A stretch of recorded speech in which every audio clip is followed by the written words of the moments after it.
The internationally acclaimed On Stage with Winford Williams. At a new time, Saturdays at 8 p.m. on CVM TV. So much more than entertainment.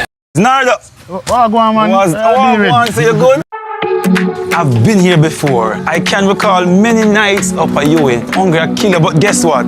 There was some saving grace, a beacon of light and hope. On this episode of Corner Office, we are about to find out more about who?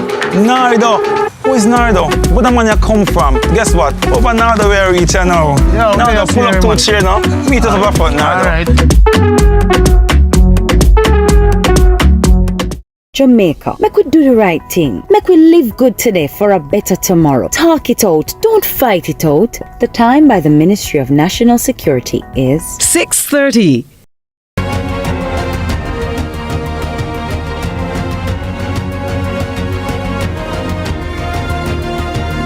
Donald Trump is carrying out a plan to tariff his friends and foes to death with tariffs, and he has already made moves where the United States has imposed tariffs on China, goods coming out of Mexico and Canada, although the Mexican and Canadian tariffs have been stayed for at least another 30 days. What are the implications for Jamaica? Do these tariffs mean that, for instance, remittances will be reduced and tourism will suffer some setback because people having less disposable income may be less inclined to buy a vacation in Jamaica? That's why we're tackling this segment, and also for your broader understanding, it's a tariff edition of Lead Story here on CVM TV on this Thursday.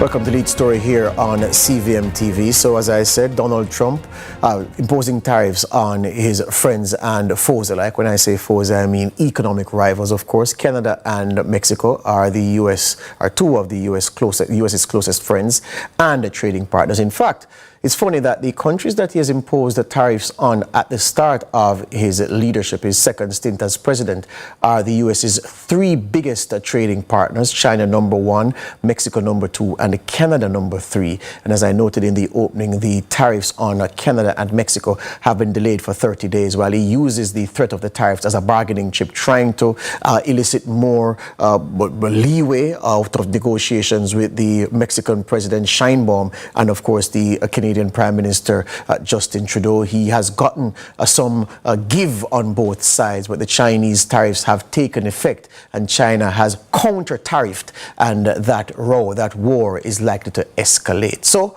what does all of that mean for Jamaica? And even before that, what is the context in which Mr. Trump is moving to impose these tariffs, and what might be his end game?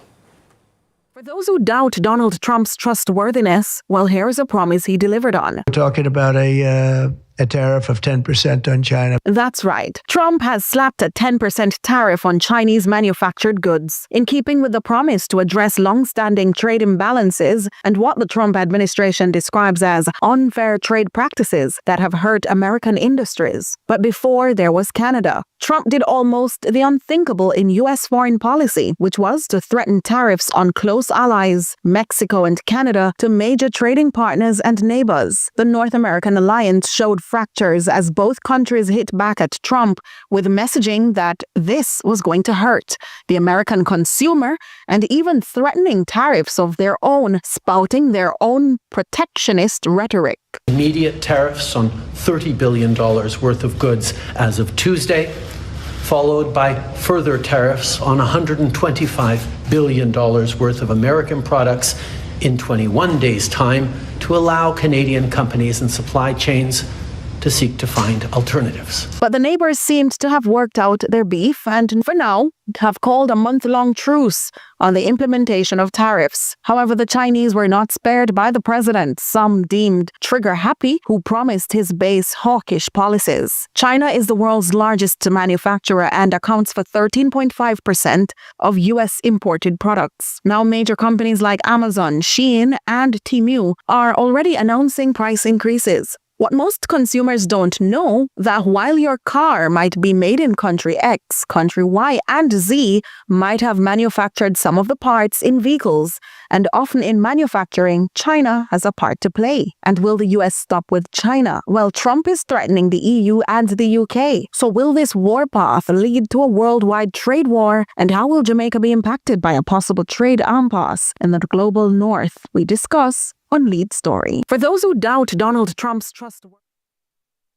So, all right, so hearing the ground set out for the moves by Donald Trump and just what his motivation may be as he uses tariffs as the biggest bargaining chip he has in his toolbox, as he says he's trying to get a better deal for the United States, to keep more money in the United States and to end the licentious relationship that he says some bigger economies have with the United States, where they're exploiting the kindness of America. He says those days are over, and those are some of the advantages he's trying to eke out with the imposition of tariffs, trying to get other governments to play hardball where diplomacy failed before. After the break, I'll hear from my two guests who will give us a perspective insofar as Jamaica is concerned, and if Jamaicans have anything to worry about where Donald Trump's tariff war is concerned.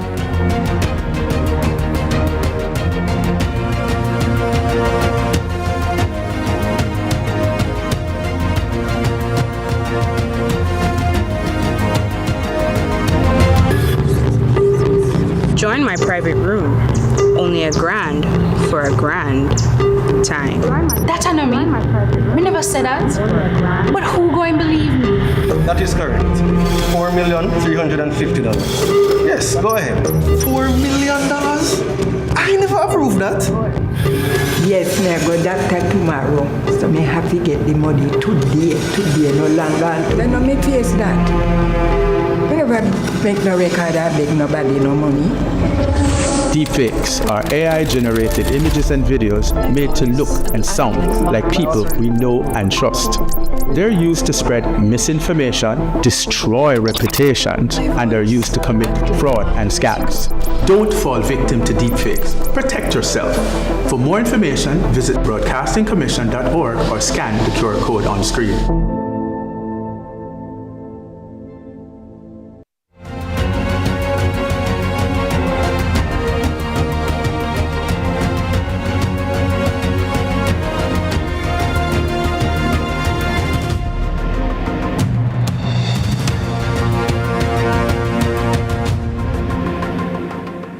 Well, you know, they say if the United States if the United States sneezes, Jamaica catches a cold. Well, is that the case in the situation where the imposition of tariffs is concerned? Donald Trump sending vials of the flu dressed up as tariffs to two of his closest neighbors and biggest trading partners, and to the one farthest afield, he's also sent the same thing as well, imposing them on China and hanging them like the proverbial sword of Damocles over the heads of the governments and people of Canada and Mexico. I'm turning to Dr. Dina Spence. She is an economics lecturer at the University of Technology, Jamaica, and Dr. Christian Stokes is a development economist for their perspectives.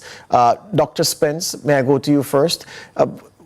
Should Jamaicans be worried about what's playing out in North America, and especially the threats that Trump says are going to be actioned against the EU and other big economies if the US doesn't have its way? All right. Good night, everyone. Well, this somewhat beginning of a trade war, we may think of it. For Jamaica, like many other small island developing states, so I'm going to work with the China situation now. There is an indirect effect here by such global trade shifts, and two very important ones, or three. I could think of, we have import costs that can lead to imported inflation. Now, we know that many of, Jamaica's consumer goods and construction materials, manufactured products, they're sourced from China, whether directly or via some US imports. So the tariffs may actually lead to higher prices for these goods, increasing the inflationary pressures in Jamaica. Now, we also know that in tourism, right, if the US economy slows down, because these tariffs, you're charging for the goods that you're importing. So US is charging for the goods that they're importing. So people will face, the US citizens will face some amount of pressure right there. Now, if the US economy slows down due to tariff-induced inflation, what you might find is the spending. So people's purchasing power now, purchasing power, how much do you have to spend? So your spending may decline, the US citizens, that is, their spending may decline, leading to fewer of the American tourists visiting Jamaica. And if that should happen, given that US is one of our largest tourism markets, this could actually have some negative ripple effect on our hotels, restaurants, and other related services. Now, we can also look at agriculture. There are like fertilizers, equipment, and certain other agricultural products in Jamaica that we either import from US or China. We rely on these Chinese components, as you said earlier, that you may think, okay, you purchase a vehicle here, but some of the parts were made somewhere else. So higher prices regarding the agricultural aspect, higher prices could actually reduce agricultural productivity and increase the food prices for Jamaicans. So there are a few of our sectors that may be affected. And while we may not feel like a direct impact, there is an indirect impact. And indirect impact tend to just come out to be direct very soon, sooner or later. Yeah. So really my take. Dr. Stokes, in thinking about it and looking at it on the surface, Jamaicans may ask, if Donald Trump makes it more expensive for Americans to buy goods out of China, and if he follows through in about 30 days to do the same thing to Canada and Mexico, so it's more expensive for Americans to buy things from those three countries, how in real terms should Jamaicans be concerned about this? I want you, like Dr. Spence has done, to present that perspective of understanding for them. Yeah, I have to say, good evening, George. Good to see you. I have to say that I'm a little bit more, I understand the focus of the program, but I have a larger concern here because the entire world economic order since perhaps the Great Depression, right at the turn of the last century, Great Depression, has been built on this idea of comparative advantage, where I have cheap labor, you have excellent services, you can make money from your services, I will make the things and send it to you, you'll be able to get it cheaper than you can make it, and therefore you win and I win. That's sort of the general framing of the idea of competitive advantage and specialization across economies. Now, Donald Trump has thrown that out, all those textbooks and all those chapters. And his view, which is an interesting view to me as an economist, is that if I have a trade deficit with you, I am subsidizing you and you are taking advantage of me. So let me just give you an example. You need a plate. The plate, it will cost 30 cents to make the plate in China. It will cost $3 to make it in the US. The US consumer is willing to pay the 30 cents for the plate because it's much cheaper than they can make it. That, as a simplistic case, creates a trade deficit between the US and China. And Mr. Trump looks at that as China taking advantage of the US, and not that the US is getting goods and services at a better rate than it can produce itself. Now, this is not an entirely unreasonable position, because it comes about because Johnny, who used to make the plate in the US, doesn't have a job now, and Wang Xing in China now has the job. Now, this system has brought hundreds of millions of people around the world out of poverty. Mr. Trump is not interested in that. He's interested in people in America keeping the job, and it seems that he also wants them to keep the low cost goods, which I don't see how that is going to work out. So let me just give it that framing to begin with. The other thing, let me go to quickly, is we are missing an opportunity, for example, with the logistics hub that we have been dilly-dallying on for a long time. Because simply speaking, if those tariffs come into place, and Jamaica would have an opportunity to assemble goods here and export them to the US tariff-free, we have missed that opportunity. So Dr. Spence laid out the issues that face us directly, but there are really quite large issues. But, all right, let me tackle you on the large issues. Let me tackle you on the large issues then, Dr. Stokes, because here's the thing. So I'm seeing what you say, but and I appreciate that. I am trying, though, to tie it in for those who do not understand tariffs and want to know, well, what is the excitement about? If he's taxed... All right, okay. All right, No, don't walk back what you said, because I'm going there with you. So I'm saying... So here's what I'm saying. Here's what I'm saying, though. Do you believe, like some people do, that the threat of tariff against the EU, for instance, is not to impose the tariffs by themselves, but to get EU economies to contribute more to NATO so that the burden on the US contributing the bulk of the defense spending, that the other countries in the EU will be nudged into putting more of their GDP into their own defense rather than depending on the US to carry the big bag, which is something that Trump has been on about even when he was out of office, and he's saying, look, I'm going to bring you to the negotiating table. This is what I'm going to threaten you with so we can have negotiations. Then I'm going to say, well, you're going to have to raise it from 2.5% to 5% of your GDP in defense spending so I can reduce the amount of American money that I put in there. Do you see the tariffs as part of this broader strategy rather than the value of the tariffs themselves? All right. A very good question. Let me begin by saying that President Trump sees tariffs as a weapon in his arsenal to use to send messages to people and to impose his will on them. And that is not the first time we have seen it. That is a use of tariffs, and he has shown that he's willing to do that. However, there are two other uses. He sees it as a way of generating revenue for the US, which, the last time we saw that was President McKinley 100 years ago. So that's a second way. The third thing is to protect domestic industry, like, for example, the EV and Tesla and Mr. Musk. So there are three things: revenue, protection of domestic institutions. Yeah.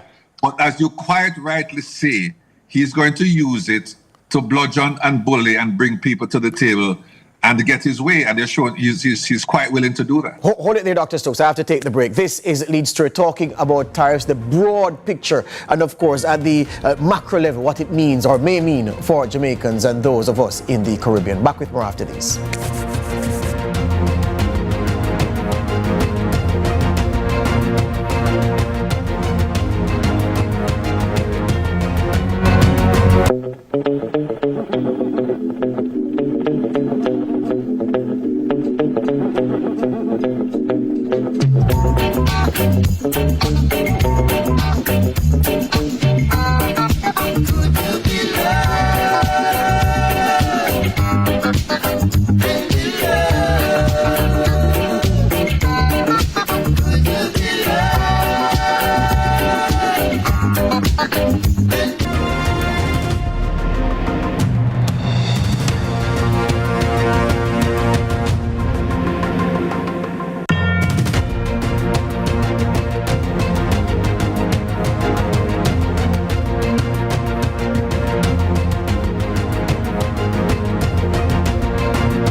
Trump's tariffs have the Chinese fuming. They've responded with tariffs of their own, while the Canadians and the Mexicans are looking for what more room exists for negotiations as they try to stave off the imposition of tariffs come the end of the, in late February, because of course they started negotiating in late January, so 30 days from the point that Trump came into office and signed them into effect. And then after negotiations with the Canadian Prime Minister Trudeau and the Mexican President Sheinbaum, he said, look, we will stay these for 30 days until we have more talks with our partners. The China ones took effect on Tuesday. I have Dr. Dina Spence. She's an economist.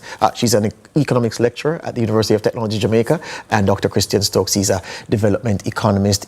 They have given us two perspectives. I like the fact that Dr. Stokes looks at the bigger, broader picture and the global diplomacy and the tool of tariffs to get what Trump wants America to get on the international front, where spending on defense in the EU and defense through NATO is concerned, and bringing jobs to America while keeping low-cost goods. He says he doesn't see how that's a practicality based on the plan that Trump is looking to implement. Dr. Spence, I go to you and ask. So here we are. Yes, component parts of items come from all over the world and end up in Jamaica.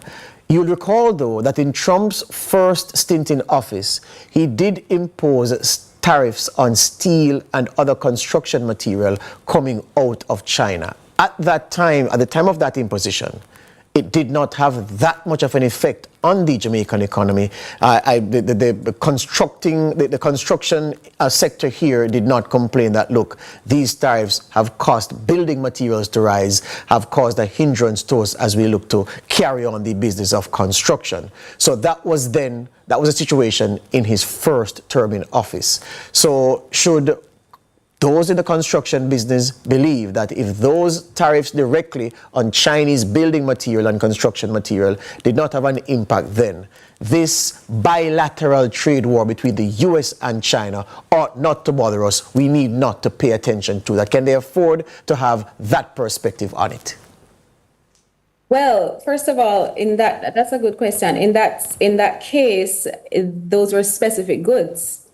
Right. And so with the specific goods, you may not see, well, given that we didn't see that type of impact, right, this is just a broad tariff now. So we really don't know what will happen. And as I said earlier, there's an indirect impact. I'm seeing indirect, and indirect can become direct. I don't know in however long it may take. Right. So really and truly, we have to wait to see. Right. So these are all like these are textbook answers, to be honest. Yes. Right. We're thinking that because US is somewhat like a middleman in some instances, that Jamaica will be impacted in such a way. But back then it was the construction material that it happened with. Right. Now it's just a general tariff. Now also, for, as you can see, we're talking about, you heard it, Amazon, Shein, Temu, and all of that. And you have persons who say that Shein is the poor people platform,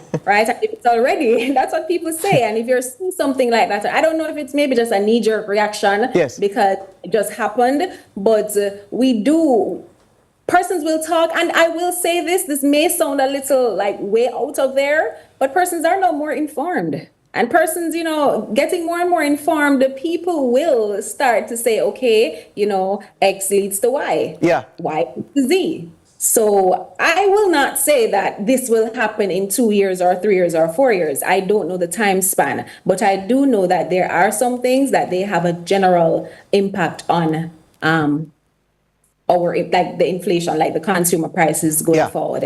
And as you said in the first segment, Dr. Spence, the remittances and the tourist arrivals could be where we feel the pinch in the medium to long term. Dr. Stokes? Yeah, we have different sectors that may feel that pinch. Yeah. And so I just say, okay, because of what I know from the textbook, that this one will feel it, that one will feel it. It really depends on, as a matter of fact, it depends on the US citizens and what they feel. Yeah. And how consumption patterns change. Dr. Stokes, far be it from me to ask you to read Donald Trump's mind. I don't know there's a human being who can do that. But do you think his gameplay is to say then, is to cause a situation with China then to say, bring home those Apple jobs that you have in Beijing and Nanjing and the other provinces and make those items here. I mean, if you want to take things from Vietnam or from Chile in terms of the rare earth minerals that make the component parts, you can do that. But bring home those Apple jobs, those lucrative Apple jobs, bring them here to parts of the USA, build those things here so that the Chinese, the share of that pie that China depends on, we can remove that, keep boost American manufacturing, boost American job creation, boost American revenue to the treasury, and weaken China as the global second in command of the economy that's breathing down on it. It's a long question, but I hope to get through the point. Do you think that that's a game play by Trump in all of this and the use of tariffs? No, you have posed a very good question and answered it even better. That's exactly what part of the plan is. No, it's not for China. It's for Tim Cook when he sits in his, as the head of Apple, when he sits in his C-suite, to say, okay, when the iPhone lands, not China, by the way, I have to pay an additional 10% at the moment, and whatever was on it before, there was something in the last term. I have to pay an additional 10%. This is what it's going to cost me to land that iPhone. And therefore, how does that compare now to the business case of making the iPhone directly in the US?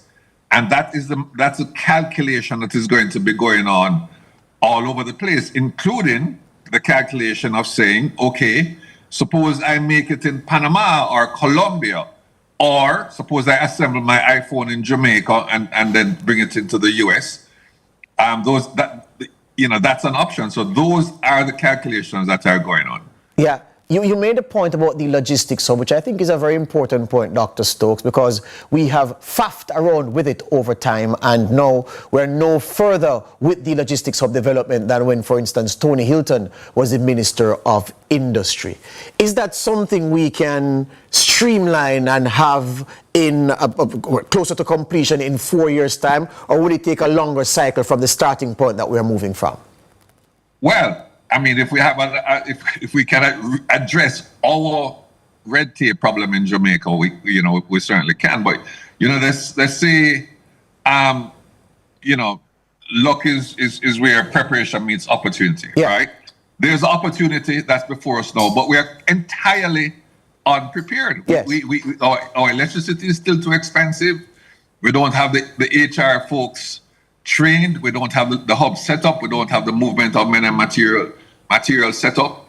So some people will say that we are unlucky, but the truth is that we have not prepared ourselves to take advantage of opportunities that present themselves in the global environment. Yeah, Dr. Stokes. And we need to do that.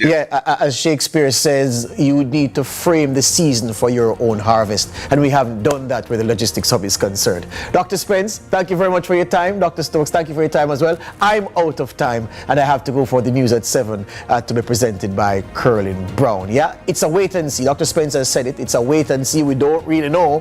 Yeah, and Dr. Stokes says, look, it's a broader diplomatic game that's at play here with the US at the head of affairs and trying to smite its economic rivals and even its friends into fall in line with US foreign policy and how the US pictures itself as the preeminent nation in the world in all important aspects. That's my time. Lead Story returns on Friday.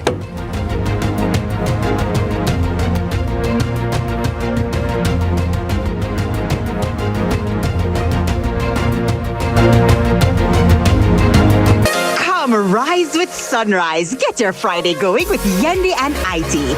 The fun begins in React, brought to you by KFC. Then we'll take a stroll in a reggae craft market, and we'll wrap the fun with the man himself, living legend Leroy Siblis.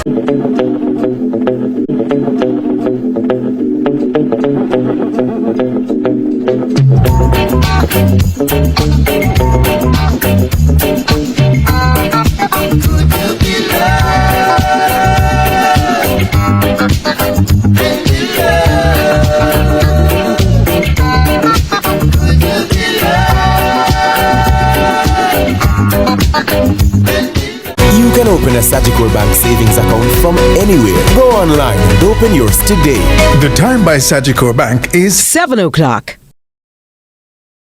CVM News at 7, headlines Thursday, brought to you by Guardian Life. Live secure, live easy.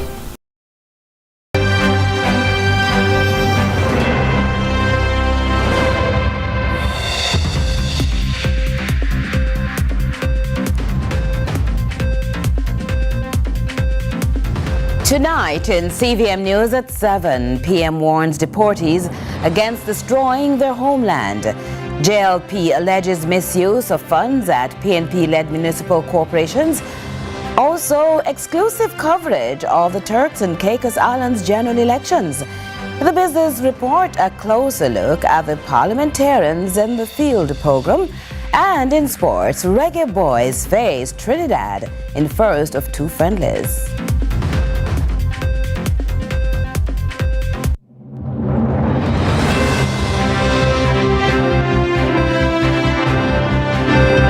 News at 7, headlines Thursday, brought to you by Guardian Life.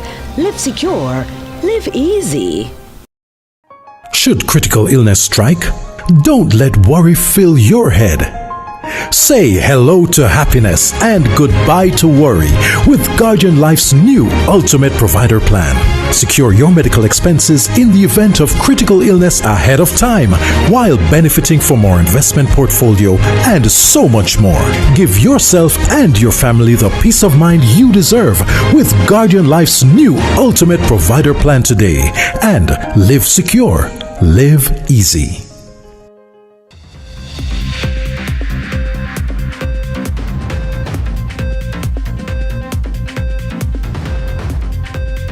From Kingston, Jamaica, this is CVM News at 7 this Thursday, February 6, 2025. Thanks so much for joining us.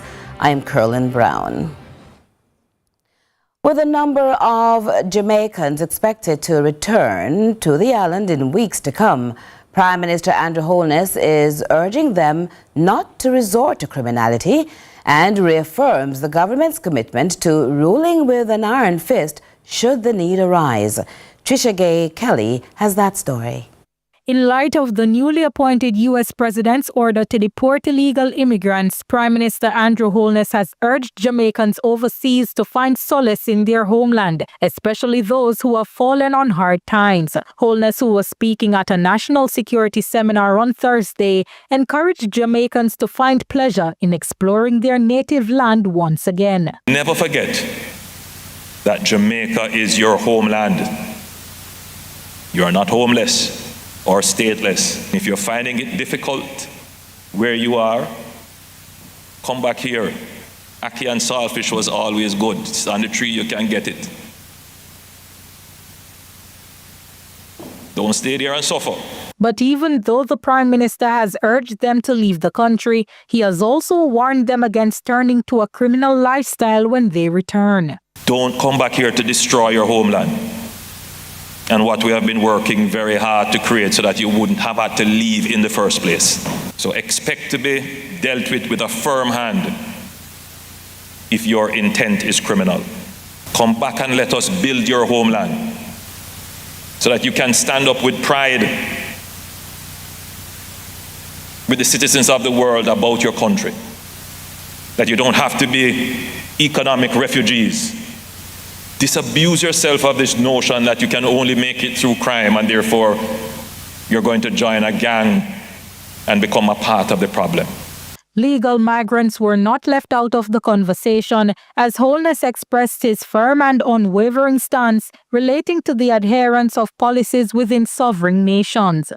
Let me be clear, we respect the sovereign right of any country to determine their internal security, public order, and social policy. We encourage all our Jamaicans who live in foreign countries to follow the law of the country in which you are resident.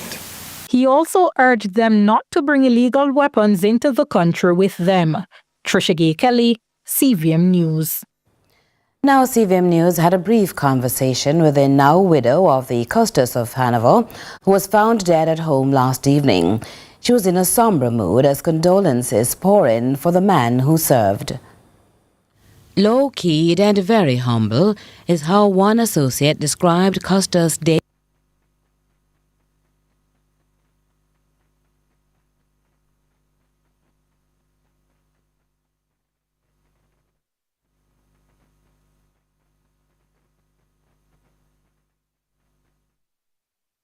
We do apologize for that. Hopefully we'll be able to bring you that report in a moment. Now the JLP is still accusing the PNP of using taxpayers' dollars to fund political campaigns, targeting the Kingston and St. Andrew Municipal Corporation with mounting pressure and calls for resignations. Shantae McNeil will have that story momentarily. And we go to a local government follow-up. The People's National Party Councillors Caucus has responded to the announcement. The Mayor of Maypen will remain as chairman of the corporation after the Attorney General's advisement. Britannia Witter has our follow-up. People's National Party Councillor for the Hayes Division and the chairman of the PNP Councillors Caucus in the Clarendon Municipal Corporation, Cian Barnswell, has reacted to the announcement that Jamaica Labour Party Mayor of Maypen, Joel Williams, will remain as chairman of the corporation. The announcement was made on Wednesday by local government minister Desmond McKenzie, following advice from the Attorney General's chambers. In an interview with CVM News, Barnswell, a former mayor of Maypen, says he's unaware of the specifics of the AG's decision, but shared his intention to take the matter further. We will be having further discussion with our legal team as it relates to the next step. Barnswell also stated that there must be a review of some of the chairmanship within the corporation as there is no longer a minority caucus. That the composition of the committees need to be reviewed. The chairman and deputy chairman of these committees need to be reviewed.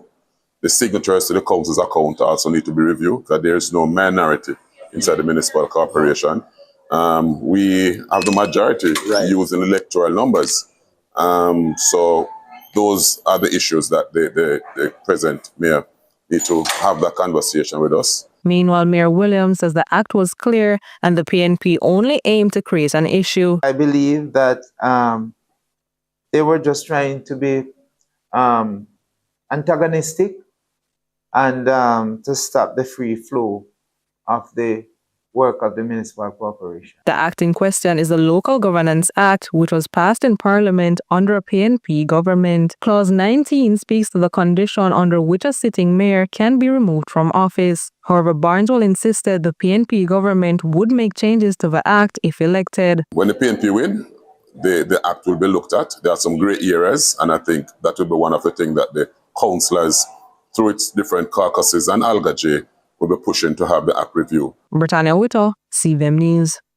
Tourism Minister Edmund Bartlett is leading efforts to rejuvenate Sturge Down, Jamaica's second oldest free village, to boost its tourism appeal.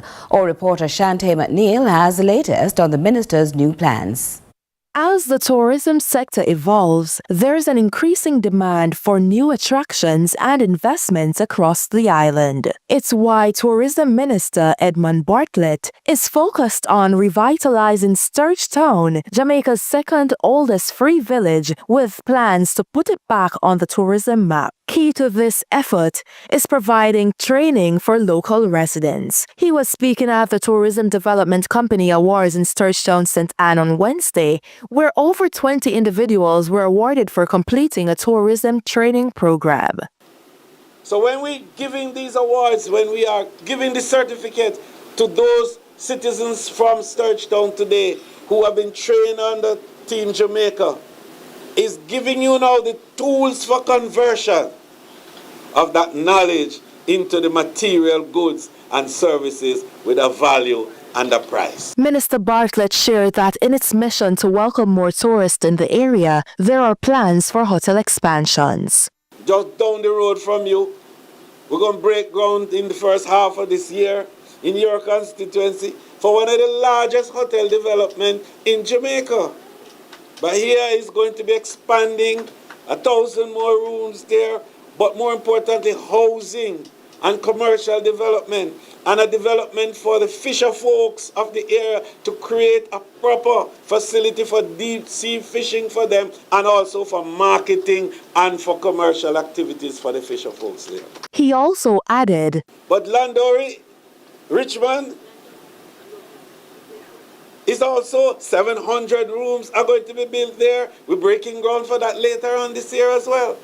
So just right within your space is going to be nearly 2,000 more rooms and housing with it. the minister emphasized that these initiatives will open more agricultural job opportunities in the area. He also revealed upcoming developments, including road work to improve access. And then we're building a bypass road that's going to come close to Sturgetown that will end up at Bengal to connect with the dual highway that we're doing from there into Montego Bay. So far, according to the minister, the tourism ministry has invested $1.6 billion into 364 communities nationwide, aiming to enhance tourism activities across Jamaica. Shante McNeil, CVM News. Stay with us, CVM News at 7. We'll continue right after this.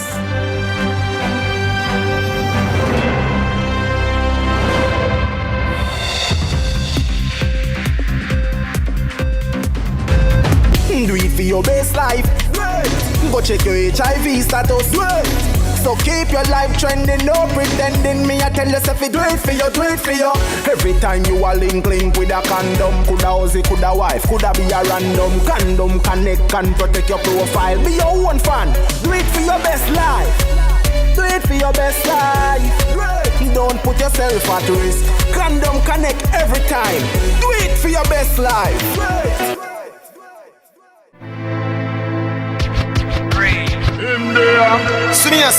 We are back in the cut. Why if you talk about we're back? Tease me, I make an early creed. I'm just saying though. Just saying. You, how are you, man? Two is better than too many, yes. Link me chip right so me say, yo, that no one do. People are ask if we turn friend again. You link me in a G and say, let's make bygones be bygones. Deeper than that. Are you give me the first big song? We not going under. You spend as much time in the limelight as you spend behind bars. What was the darkest time? We are get to youth and we have ego and I start making and say, no, God have an night. I couldn't me alone. Straight from the narrow now, make no wrong turn. If you don't like Sizzler, you must love Shango. Yo, that body. And if you even rate Jamie Foxx, you must rate Django. One teach. One mash. The Cut is brought to you by Flow.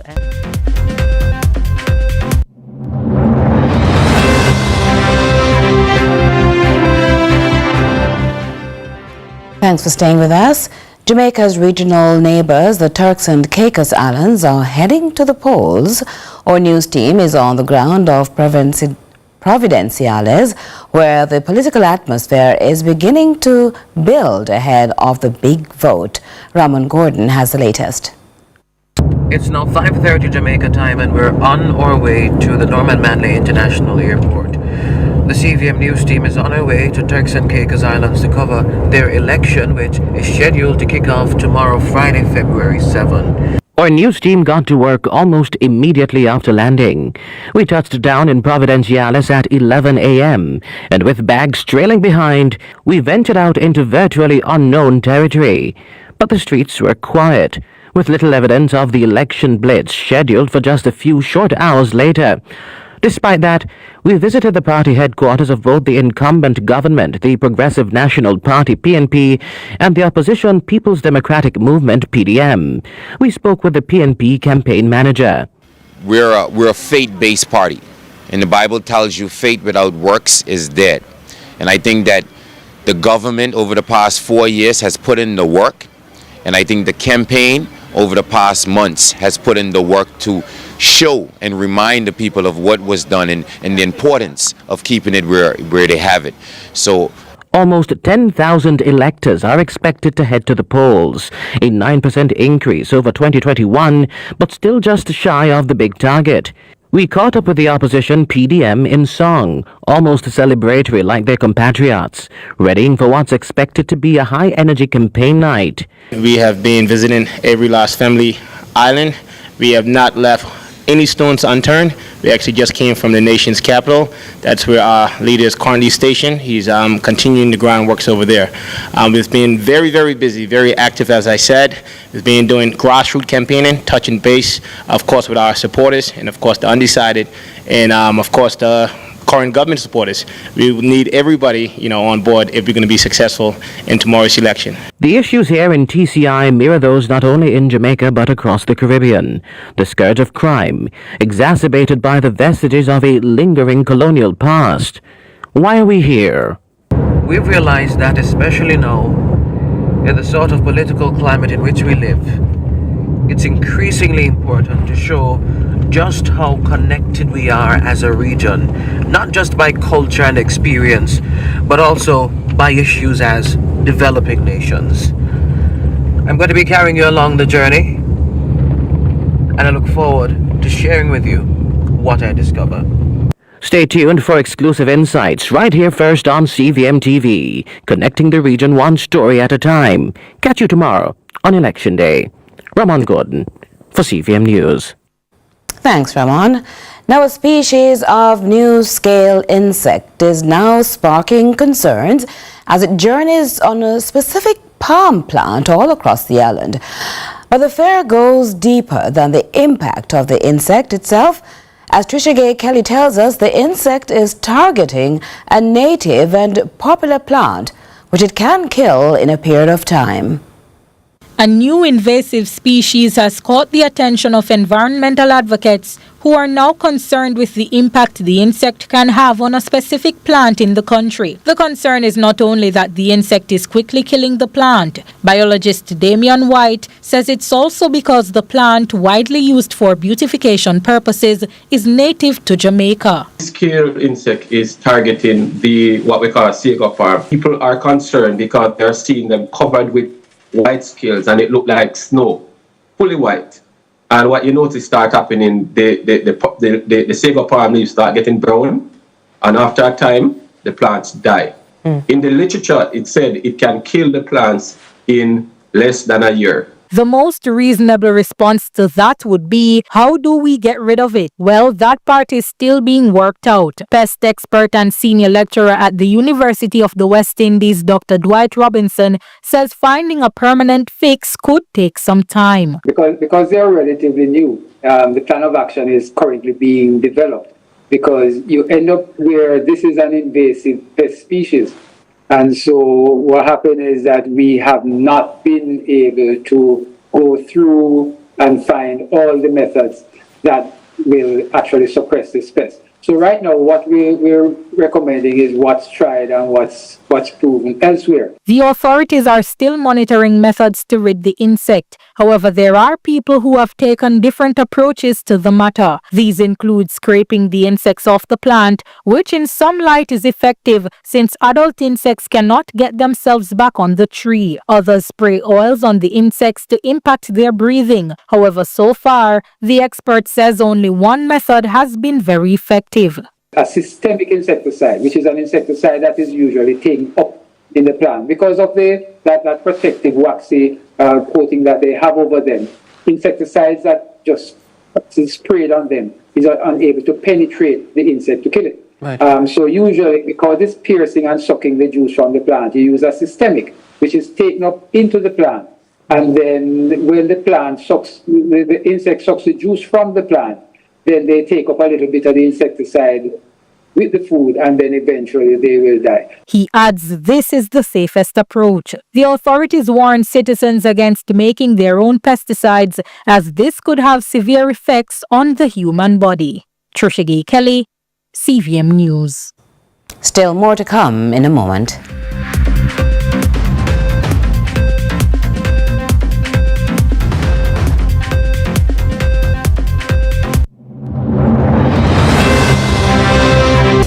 Your best life, go check your HIV status, So keep your life trending, no pretending. Me I tell you, if you do it for you, do it for you. Every time you are link with a condom, coulda Ozzy, coulda wife, coulda be a random. Condom connect and protect your profile. Be your own fan, do it for your best life. Do it for your best life. Don't put yourself at risk. Condom connect every time. Do it for your best life.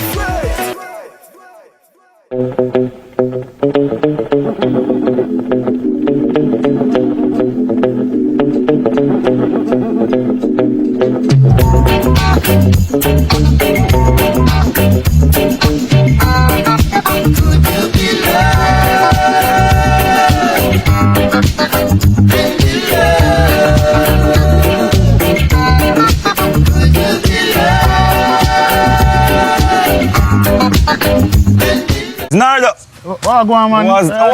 so you good? I've been here before. I can recall many nights up at Ewing, hungry a killer, but guess what? There was some saving grace, a beacon of light and hope. On this episode of Corner Office, we are about to find out more about who. Nardo!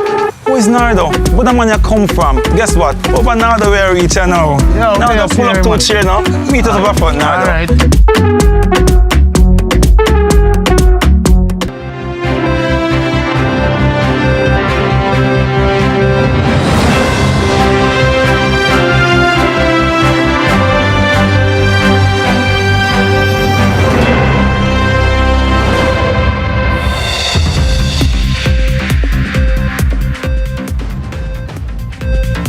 As we welcome you back, it's time to check out what's happening on the social media landscape. So what's jamming online? On February 6th, the vibrations of love and unity resonate across the globe as fans everywhere celebrate the birthday of the one and only Bob Marley. Bob Marley would have been 80 years old today. He died of cancer in 1981 at the age of 36. Here are some of your comments. At Pensive Poet 97 shares, truly one of the best and an embodiment of tenacity, spirituality, and social or political consciousness. At L.KM13 says, oh, so that's what all the traffic on Hope Road was for. At Esco Boom Boom posts, he was an embodiment of human consciousness. It doesn't matter if you are white or black, just be human. At Cleopatra 888 comments, sending much love to the Marley family and his fans across the world. Seriously missed by all across the world. At That All You They writes, still can't get over the fact that he died at 36. At Willup57 adds, his music will always be remembered and will always be needed. Now we need it more than ever.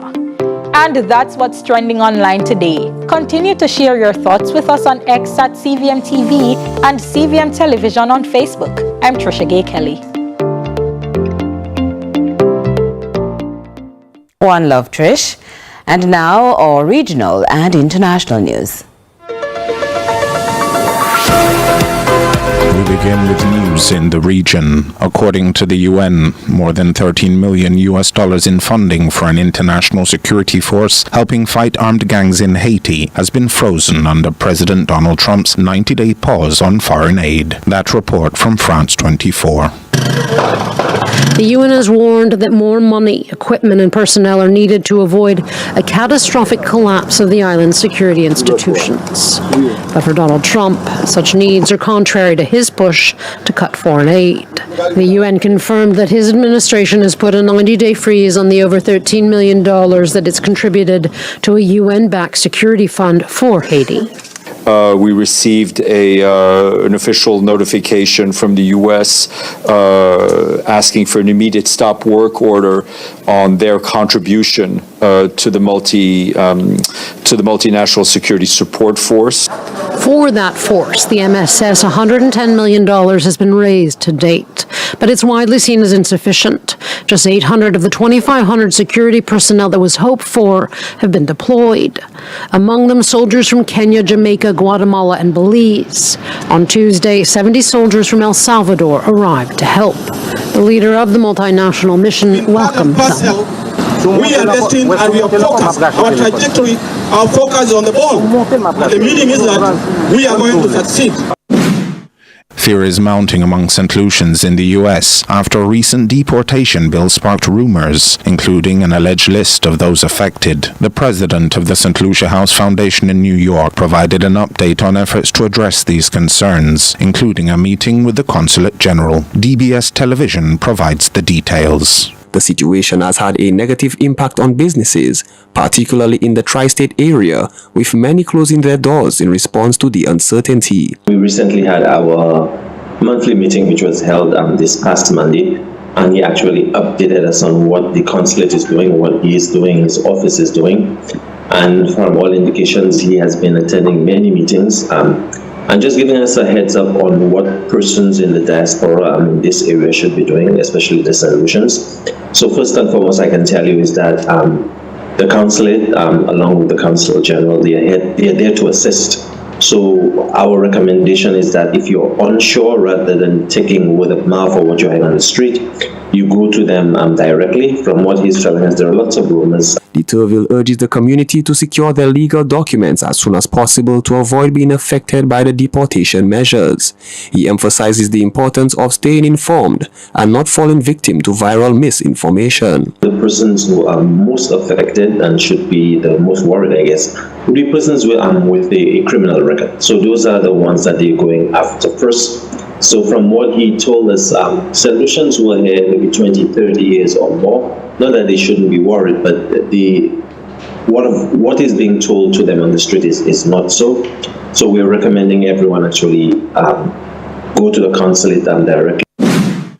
And in international news, the Trump administration was reaching out to USAID missions overseas to identify and designate programs that will be exempted from the sweeping stop work orders. We hear more from Reuters. U.S. Secretary of State Marco Rubio says the Trump administration is working to identify U.S. aid programs that will be exempted from sweeping stop work orders issued last month. The administration on Monday said it would put on leave all directly hired employees of USAID globally and recall thousands of personnel working overseas, triggering protests like this one outside the U.S. Capitol on Wednesday. USA! But the announcement listed some exceptions that included, quote, specially designated programs. Rubio on Wednesday said the basis for issuing exemptions would be whether a program aligns with and furthers American national interests. Speaking in Guatemala City as part of a tour of the Central American region to address security and migration issues, Rubio said programs in Guatemala aimed at combating drug trafficking in collaboration with Guatemalan authorities would qualify. This is an example of foreign aid that's in our national interest. That's why I've issued a waiver for these programs. He mentioned that the State Department was issuing similar waivers every single day without detailing what those waivers were. The lack of detail in Trump's order and the ensuing waivers have left aid groups confused as to whether their work can continue. On Wednesday, Reuters reported that the United States has stopped purchases for foreign food aid programs despite a waiver for food assistance. And that's it for regional and international news.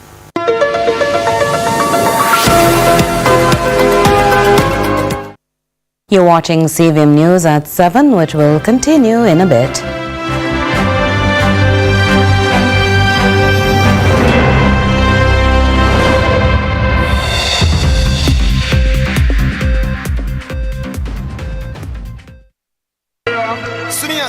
We are back in the cut. Why if you talk about we're back? Teeth, I make an early creed. I'm just saying though. Just saying. You, our dear man. Two is better than too many, yes. Lick me chip right and say, yo, that me want to do. People are ask if we turn friend again. You link me in a G and say, let's make bygones be bygones. Deeper than that. Are you give me first big song? We not going under. You spend as much time in the limelight as you spend behind bars. What was the darkest time? We are ghetto youth and we have ego and I start making me say, no, God have any night. I couldn't me alone. Straight for dinner run now, make no wrong turn. If you don't like Sizzler, you must love Shango. Yo, that body. And if you even rate Jamie Foxx, you must rate Django. One teach, one mash.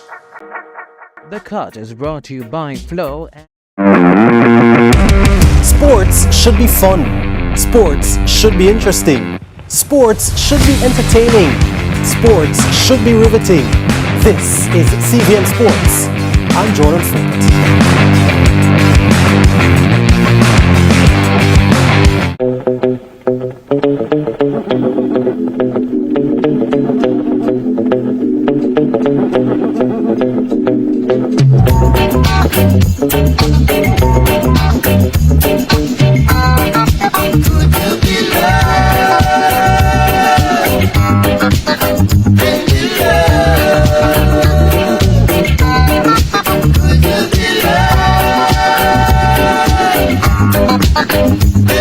We a big deal when we touch the ground. Yeah, a KFC when we pulling up. Anything for the taste of a KFC, big deal. The time by KFC is 7:30.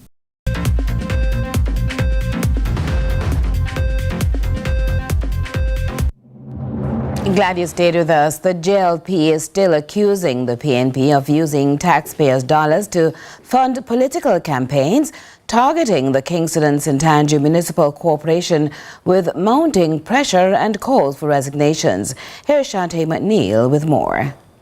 The Jamaica Labour Party, JLP, is escalating demands for a full audit of municipal corporations controlled by the People's National Party, PNP, alleging rampant misuse of public funds. At the heart of the controversy, the Kingston and St. Andrew Municipal Corporation, KSAMC, where the JLP claims taxpayers' dollars are being funneled into the PNP's election campaigns. Fueling the fire, a leaked voice note allegedly capturing PNP General Secretary Dr. Dayton Campbell discussing the diversion of state funds to key electoral divisions ahead of the by-elections. JLP's Task Force senior member Marlon Morgan demands the following steps be taken.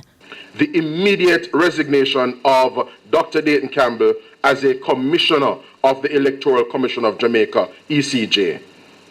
He is to also resign from the shadow cabinet as he substantively serves as the opposition spokesman on agriculture and fisheries. And he's also to resign as PNP General Secretary.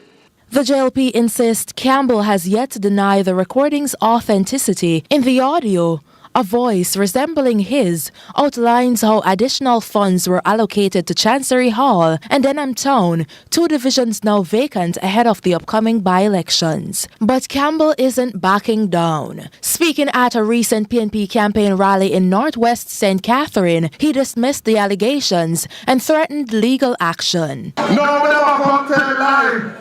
But me misallocate money. I don't work at parish council. I don't have no standing to instruct no parish council, so I can't misappropriate anything. And every boy or girl will say so. Me and them are courthouse starting with this. Meanwhile, the JLP is giving Kingston Mayor Andrew Swaby just 24 hours to respond to the allegations. And the calls don't stop there. JLP officials say PNP President Mark Golding must take decisive action. In the event that Dr. Dayton Campbell does not resign as ECJ Commissioner, Opposition Spokesman on Agriculture and Fisheries, and the PNP General Secretary, the People's National Party President Mark Golding should act in a timely and decisive manner by ensuring that Dr. Dayton Campbell, his embattled General Secretary, is separated from the three reference posts ASAP. JLP officials are also challenging civil society groups to break their silence, claiming this scandal is part of a growing pattern of corruption in PNP-controlled municipalities. Despite mounting pressure, the PNP has dismissed the accusations as baseless and politically driven. Shante McNeil, CVM News. And we go to the business report now with Joel Crosskill.